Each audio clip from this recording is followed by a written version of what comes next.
And we are live. Welcome, gentlemen. Thank you. Hello. Yeah, thanks. This is great. This is my first interview with the PA Business Spotlight where I've had more than one person on with me. So that's perfect. And it's great to have both of you gentlemen. And for those who are just tuning in now, we got Mike Stoltfus and Jeffrey Zimmerman for Ronafa, which is Windows and Doors. They're in Ephrata. I connected with them, and Mike's the owner, and Jeffrey is one of the business consultants, one of the service consultants for them. So I thought this would be great to have them both on because we're going to give different perspectives on the company, and plus the company's got a lot of great history. So I was interested in that. So obviously I might be brutalizing how to describe your business, but Mike, why don't you tell me a little about the company and what you guys do? Sure, I'd be glad to. So Ronafa is an acronym for Roy, Nancy, Family. RO is for Roy, NA for Nancy, FA for Family. And Roy and his wife, Nancy, founded the business back in 1992. Thus our company slogan, which is providing a quality view since 1992. And Roy was very innovative. At one point, he had a manufacturing facility where he actually manufactured windows. He got the vinyl, got the glass in, and cut everything to size, custom size for the windows. And but then in early 2000s, he moved toward the welded frames and sashes. He had been assembling assembling those sashes and frames with screws. And then they moved to welded frames came in, and instead of setting up shop to bring welders in, he just started buying from a company called Softlight, and Softlight Windows, still a very reputable company. We're still selling a lot of their windows, but Softlight was the first windows that he got in that are welded. Anyway, so then in 2014, I started working for Roy. He had a need for someone to help manage the business, and I had management experience in construction before. And we also attend the same church, so I know him pretty well. Yeah. I knew him. And so in 2014, when I started, he had expressed that he is looking to sell the business. And I said, well, I'm interested. And so we began talking, and then in April of 15, my wife and I, we did buy the business from Roy. And I said to Roy, there's a condition that I'll buy it. I said, that is, if you come with me, I'll buy you as well, so to speak. So he stayed with me then until last year worked as my salesman. So we just developed a really good relationship in business. He taught me pretty much everything I know. He's a very good teacher and coach. So then in 15, like I said, we bought it. And Roy was salesman until last May or April. And then in May, Jeffrey came on. And Jeff is doing a great job. He has hit the ground running. And he has really taken a hold and sold some really nice jobs last year. Yeah. So good. That's in a nutshell. That's great. It's those are proud moments when you can have a great history like that of succession. Him being able to stay on, kind of mentor you during this time. It's not a hey, I'm taking my money and heading to Florida. That's and I love that condition, especially that both of your community leaders, and I'd like to point out, I know this is you guys are driven by faith, so it's definitely a faith-based company, and that has continued from Roy to you as well. So that's a very proud moniker to kind of hang for the company.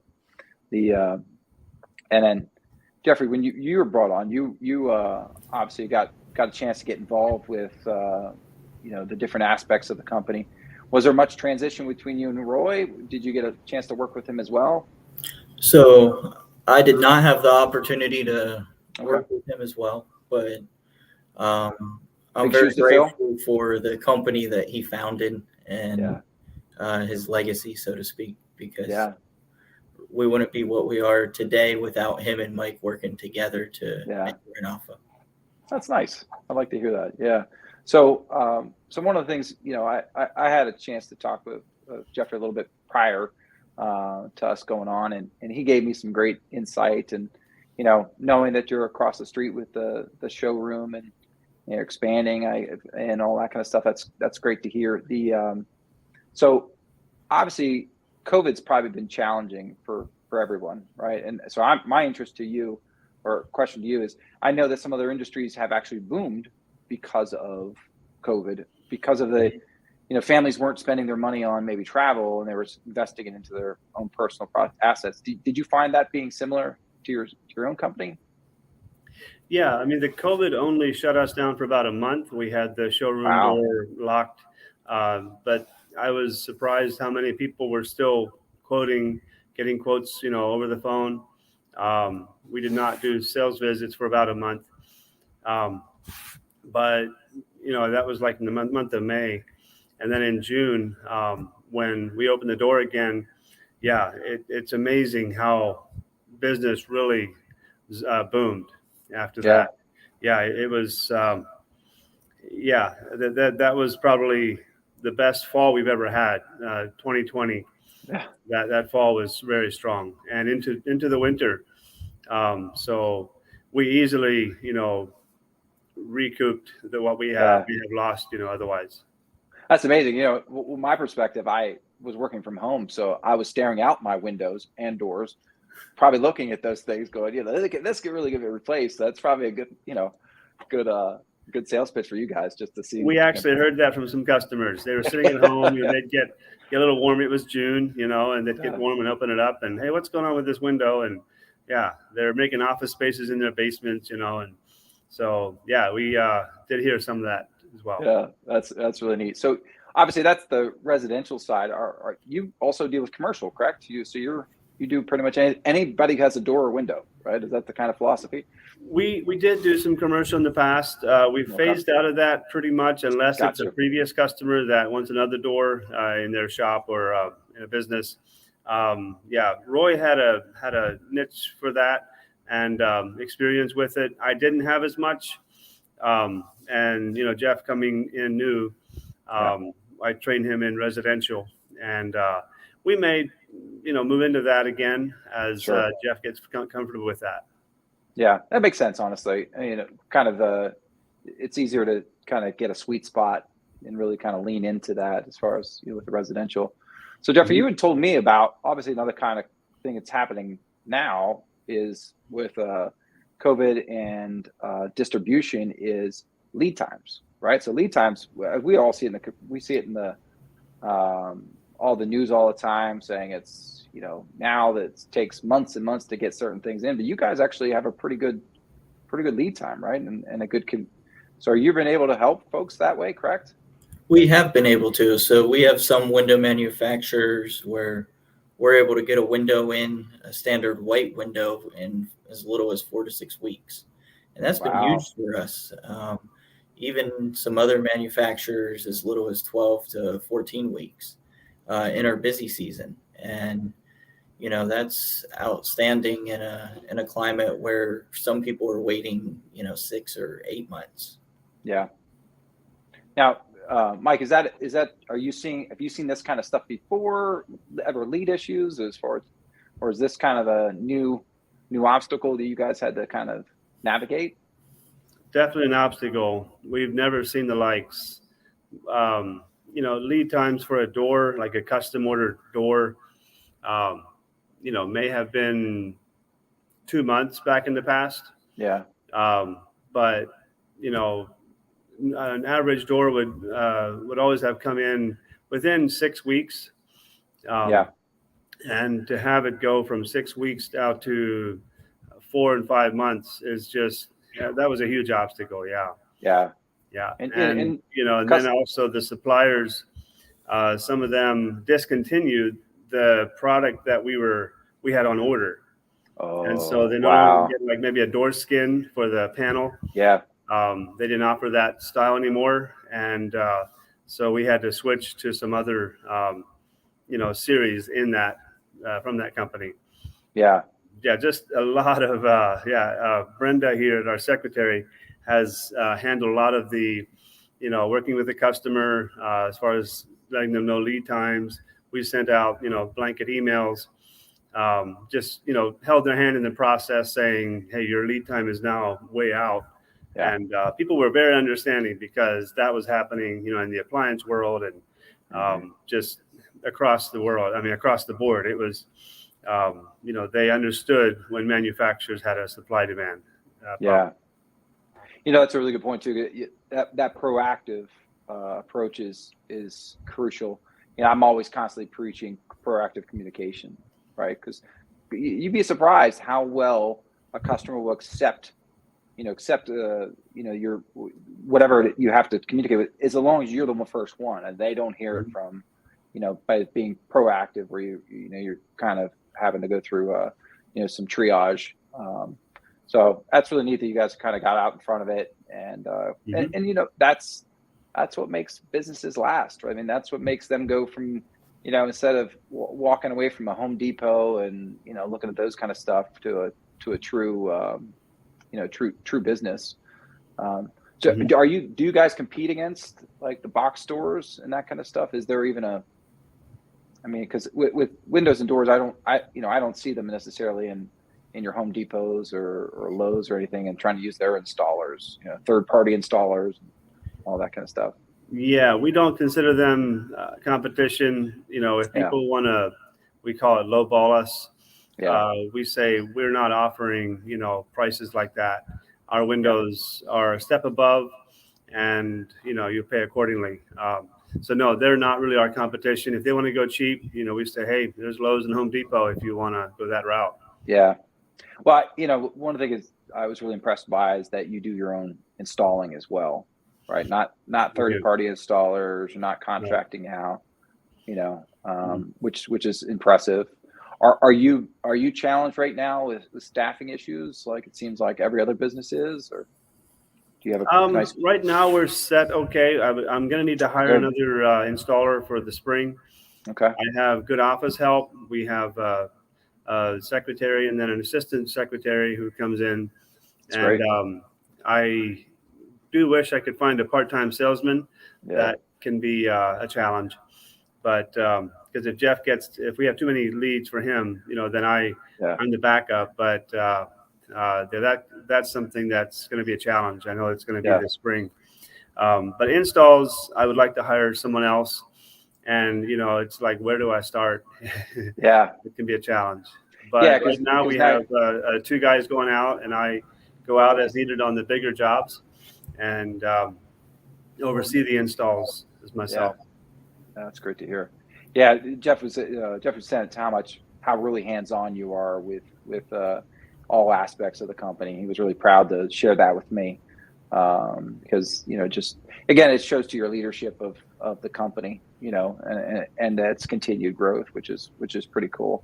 And it's nice to see this legacy that you've provided for Roy and his family to continue this name, and it's really nice to hear that. Well, one of the things I did want to showcase, because I always like to showcase this, is your website, right? Because you got some great stuff on here. I'm going to bring this up. There is, it's pretty, it's nice and informative. It's simple, but you get to the point. Really, is windows and doors, and inside those pages, there's some really great information, and the gallery was kind of neat to help too, right? So you got some past clients, as well as some samples of what people might expect. I honestly, I was really educated on windows. To me, there was only two types of windows: the regular windows and bay windows. That was the only two I knew of until I got on your website. Okay. Yeah. So, if someone does want to reach out to you, what is the best way for them to contact you? Do you prefer phone? Do you want to go through the website? Well, our phone number is right at the top there. We get a lot of people just calling us. I would say probably 60, maybe 75% of people just call us. Okay. But we do get leads from that request, free quote request there online. We do get quite a few through that as well. That's great to hear. Okay. And your process is simply it's you're taking take these calls and then you're sending someone out to kind of meet with face to face to kind of gauge their needs. Is that correct? Go ahead, Jeff. Yeah. Sure. We do a full assessment of the project. So Okay. we ask what they need and do an assessment of the materials and, of course, what the project entails. So, Yeah. And it's every project is different, Yeah. and every house is constructed differently, and every Yeah. owner's desire for their replacement is different. So Yeah, I was curious about that. Like, what are some of the drivers for people to contact you? Obviously, if it's just busted and needs it, right? But is it efficiency? Is it aesthetics? Is it what are some of the drivers that you find that people are really reaching out to you to get these changes?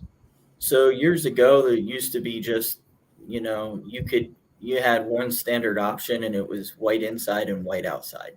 Okay.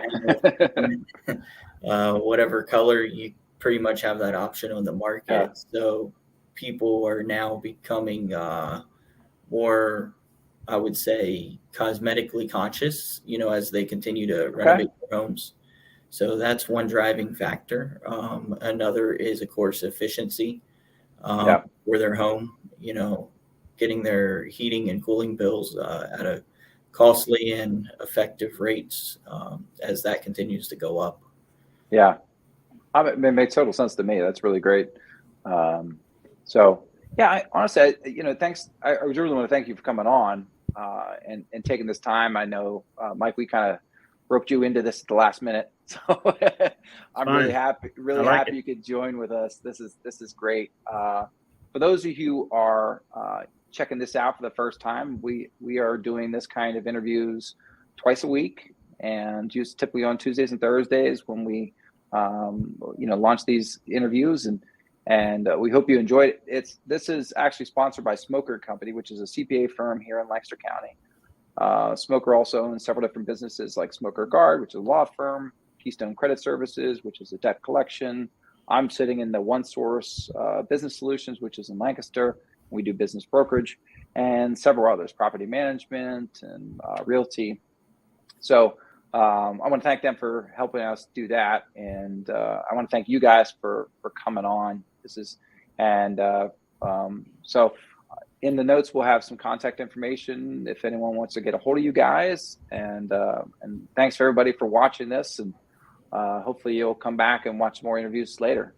All right. Thanks for having us. Yeah, it's a privilege to meet you. Yeah, great talking to you guys. Thanks a lot, and hopefully we'll see you again soon. All right. Thank you.